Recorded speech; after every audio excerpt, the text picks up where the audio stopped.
Bem-vindos a mais uma análise focada aqui no Brasil. Hoje a gente vai mergulhar num cenário, olha, bem complexo. Temos tensões internacionais voltando à tona, negociações políticas internas assim bem delicadas e, claro, os sinais da economia que sempre mexem com o humor do mercado, né? A ideia é justamente essa, tentar descompactar essas novas ameaças que vêm lá dos Estados Unidos, entender melhor esse debate sobre anistia aqui no Brasil e também ver como os dados econômicos, tanto lá fora quanto aqui, estão influenciando as expectativas, sabe? Principalmente agora, antes das decisões importantes dos bancos centrais. Exato. É um momento chave, eu diria, onde política e economia estão super conectadas. A gente vê como esses fatores globais pesam diretamente sobre o Brasil. E, ao mesmo tempo, as questões domésticas chegam numa fase, decisiva. O externo e o interno conversando muito, né? Ok, então vamos lá. Vamos começar a desembrulhar isso. Começando por essa notícia que fez bastante barulho essa semana. As ameaças renovadas dos Estados Unidos. Foi o secretário de Estado americano Marco Rubio, né? Numa entrevista para a Fox News, ele falou em medidas adicionais já para a próxima semana. Isso como resposta à condenação do Bolsonaro. E as palavras dele foram fortes, viu? Ele chegou a dizer que o Estado de Direito está ruindo no Brasil. Criticou o que ele chamou de juízes ativistas e citou nominalmente o ministro Alexandre de Moraes, lá do STF. E ainda falou de supostas ações contra cidadãos americanos, publicações online feitas lá nos Estados Unidos. Sim. Vale até lembrar o histórico recente, né? Sob o Trump, teve aquela tarifa sobre produtos brasileiros, vistos caçados, a lei Magnitsky contra o Moraes. E o timing dessas declarações agora é curioso, no mínimo. E o impacto potencial, mesmo que a gente não saiba qual vai ser, sempre mexe um pouco com os nervos, né? Isso aparece num contexto político americano bem específico, muito ligado ao Trump ainda. No mercado, a gente viu uma reação, assim, contida, mas deu para perceber. Teve o tal efeito Rubio, né? Ah, sim, nas ações do Banco do Brasil, né? Isso, as ações do BBONI, por exemplo, chegaram a cair uns 2,20% ali no momento. Mas olha que interessante, não foi suficiente para reverter a tendência positiva geral do mercado. Isso pode indicar um certo sangue frio dos investidores, ou talvez eles já tivessem precificado parte desse risco, sabe? Não parece, por enquanto, que eles veem um impacto devastador vindo daí. Entendi. E a resposta do Brasil? Como é que ficou? O vice-presidente Alckmin se manifestou, né? Ele sinalizou que o Brasil prefere o diálogo, a negociação, pelo menos publicamente, por agora. Ele rejeitou acionar a lei de reciprocidade, que seria aquela coisa da retaliação direta. Exato, uma postura diplomática, o que é esperado para não escalar a situação, né? Mas a ameaça está lançada. Ela adiciona uma camada de incerteza ali nas relações bilaterais e isso é algo que o mercado sempre fica de olho, mesmo que a reação imediata não seja de pânico total. É um ponto de atenção, com certeza. Certo. Agora, mudando um pouco o foco, vamos para a política interna, a questão da anistia.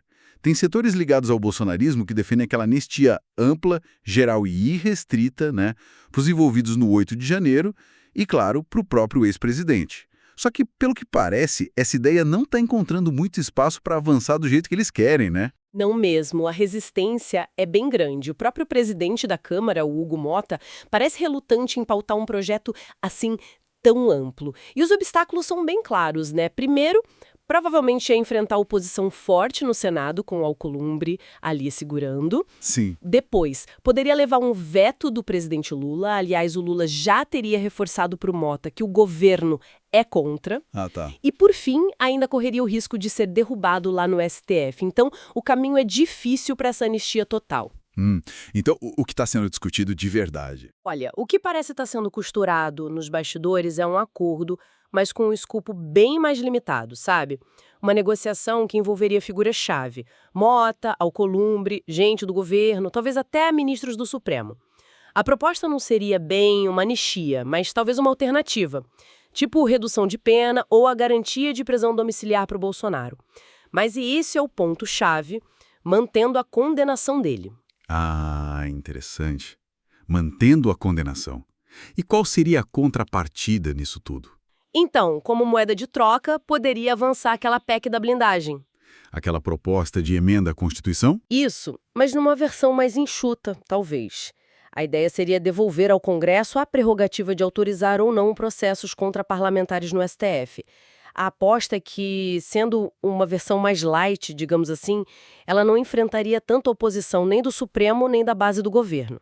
Seria uma peça nesse xadrez político para tentar acalmar os ânimos. Entendi. Uma engenharia política complexa mesmo. Delicadíssima. Busca-se diminuir a tensão sem ceder na anistia total. Manter a condenação tem um peso simbólico importante, né? Ao mesmo tempo, oferece uma alternativa para o regime fechado do Bolsonaro e o Congresso recupera um poder que tinha perdido. É um equilíbrio difícil de achar. E a gente viu alguns movimentos recentes que meio que ilustram essa dinâmica toda, né? Por exemplo, aquelas declarações do Valdemar da Costa Neto, presidente do PL. Sim, foram comentadas. Ele disse que a decisão do STF tinha que ser respeitada. Chegou a admitir a tentativa de golpe, embora tenha dito que não seria crime por não ter sido concretizado. Isso causou um certo desconforto na ala mais radical do partido, né? Causou, sim. E outro sinal interessante foi aquele cancelamento da viagem do Tarcísio de Freitas, governador de SP, para Brasília. Verdade. Que era justamente para articular essa anistia. Exato. E aí, o ministro Alexandre de Moraes autorizou a visita do Tarcísio ao Bolsonaro, mas só para o final de setembro. Parece que tem um compasso de espera aí, muita negociação rolando. Faz sentido. E para adicionar uma perspectiva jurídica bem forte nisso tudo, tem a posição do ministro Gilmar Mendes, o decano lá do STF. Ele já deixou claro que vê a anistia para crimes contra a democracia como algo ilegítimo, inconstitucional mesmo. Diz que fere cláusula pétrea, um princípio fundamental da Constituição. O Gilmar Mendes também sinalizou confiança na condução do Mota e do Alcolumbre nesse processo, e até criticou o voto divergente do ministro Fux no julgamento da trama golpista. Chamou de incoerente.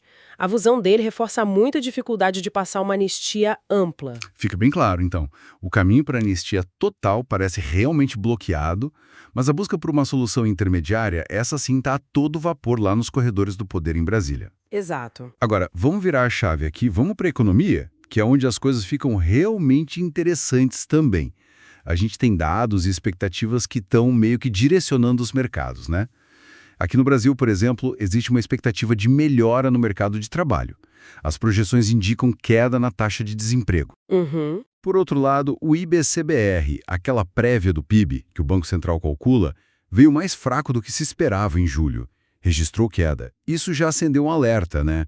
E levou algumas casas a revisar para baixo as projeções de crescimento para a segunda metade do ano. Sim, esse dado do IBCBR deu uma esfriada em parte do otimismo com a atividade econômica no curto prazo. E lá nos Estados Unidos, todas as atenções agora estão voltadas para dados importantes que saem hoje mesmo, né? Vendas no varejo, produção industrial, são os últimos indicadores antes da decisão do Fed, o Banco Central americano, sobre a taxa de juros deles. E é aí que os pontos se conectam de forma crucial.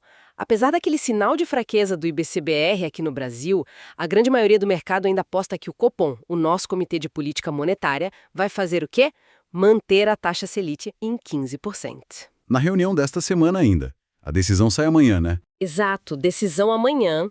E a aposta majoritária é manutenção. Por quê? Principalmente por causa das preocupações com a inflação. Mesmo que as expectativas de longo prazo tenham melhorado um pouquinho lá no relatório Focus, a inflação corrente e o mercado de trabalho, que ainda está mostrando força, falam mais alto para o Copom agora. Entendi. Então, corte na Selic ficaria mais para frente. É o que parece, talvez só no início do próximo ano, quem sabe em janeiro. E aí vem o contraste com os Estados Unidos. Lá a expectativa é quase um consenso, um corte de 0,25 ponto percentual nos juros pelo Fed ainda esta semana. Sério? Tão certo assim? Olha, a probabilidade que o mercado calcula, usando aquela ferramenta do CME Group, está perto de 70%. E tem gente até esperando mais cortes por lá ainda este ano, talvez em outubro, dezembro. Nossa. E essa divergência, juros altos e parados aqui no Brasil, juros caindo lá nos Estados Unidos, o que ela faz? Ela torna o carry trade mais atrativo para o real. Ah, aquela estratégia de pegar dinheiro emprestado onde juro é baixo para investir onde é alto. Exatamente. Isso tende a atrair capital para cá, para o Brasil, e ajuda a explicar um pouco do desempenho recente da nossa moeda. Faz todo sentido. E o comportamento dos mercados nos últimos dias reflete bem. Isso que você está falando, né? O dólar, por exemplo, vem caindo. Ontem fechou perto de R$ 5,32. É o menor valor em uns 15 meses, né? Isso mesmo. O real tem se destacado bastante entre as moedas emergentes nesse período. E ao mesmo tempo a gente vê o Ibovespa, nosso principal índice da Bolsa, batendo recorde atrás de recorde.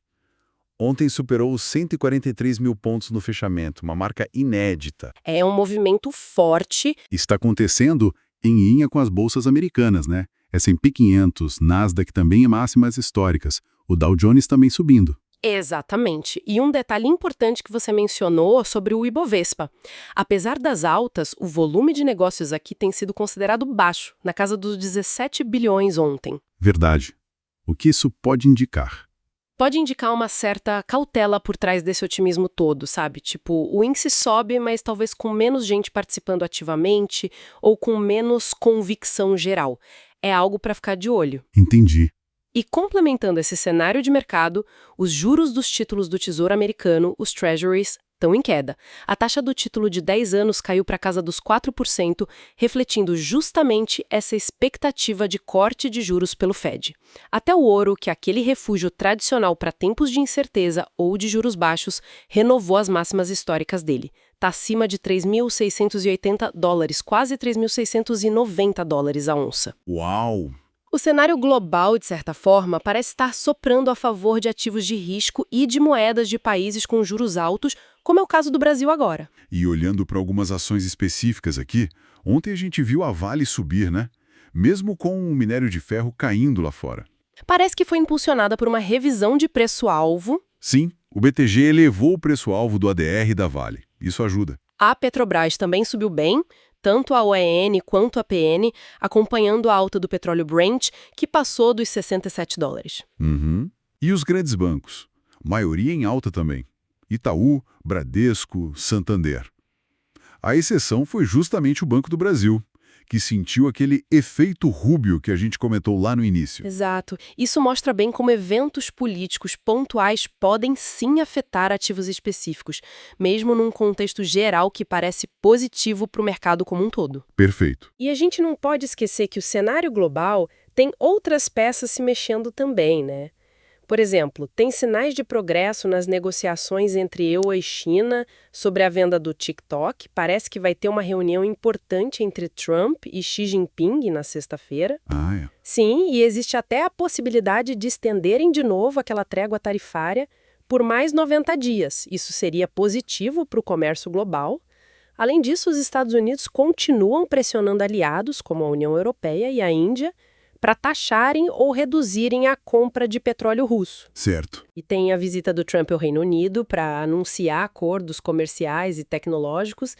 E no próprio Fed, o Banco Central Americano, tem movimentações internas. Rejeitaram um pedido do Trump para demitir a Lisa Cook, aprovaram outro nome para o conselho, o Stephen Mearn, e até especulações sobre quem poderia suceder o Jerome Powell no futuro, com o James Bullard se manifestando interessado. Tudo isso compõe o pano de fundo internacional. Nossa, é muita coisa acontecendo ao mesmo tempo.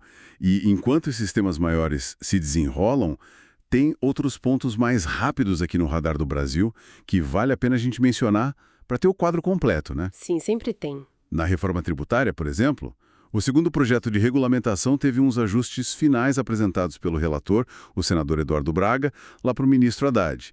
E a votação na Comissão de Constituição e Justiça, a CCJ do Senado, está prevista para amanhã já. É um passo importante para a regulamentação avançar. Outro ponto, popularidade do presidente Lula. Um agregador de pesquisas do UBS-BB sugeriu um início de tendência de melhoria na aprovação dele. Mas, segundo a análise deles, os níveis atuais ainda seriam insuficientes para garantir uma vitória tranquila lá em 2026. É uma leitura de cenário político, né? Sim, o cenário para 2026 ainda está bem aberto, claro. E no mundo corporativo também tivemos notícias que vale destacar rapidinho. A Prio, por exemplo, conseguiu uma licença ambiental importante do IBAMA para desenvolver o campo de Oahu. Isso é relevante para a empresa. Com certeza. E aquela novela envolvendo o BRB e o Banco Master ganhou um personagem novo. Confirmaram o ex-presidente Michel Temer como mediador para tentar destravar o negócio que o Banco Central tinha barrado, lembra? Lembro sim. O Temer como mediador, curioso. Pois é. Além disso, a Alus aprovou dividendos e JCP, a Suzano anunciou resgate antecipado de bonds e a Wilson Sons teve a OPA aprovada pela CVM com leilão marcada para outubro. São movimentações que os investidores acompanham de perto. Muitos detalhes importantes mesmo. Então, para a gente amarrar tudo isso, o que significa esse cenário todo? Recapitulando, a gente tem essa tensão externa com os Estados Unidos que adiciona um fator de risco, mas que o mercado, por enquanto, parece estar relativizando um pouco, né?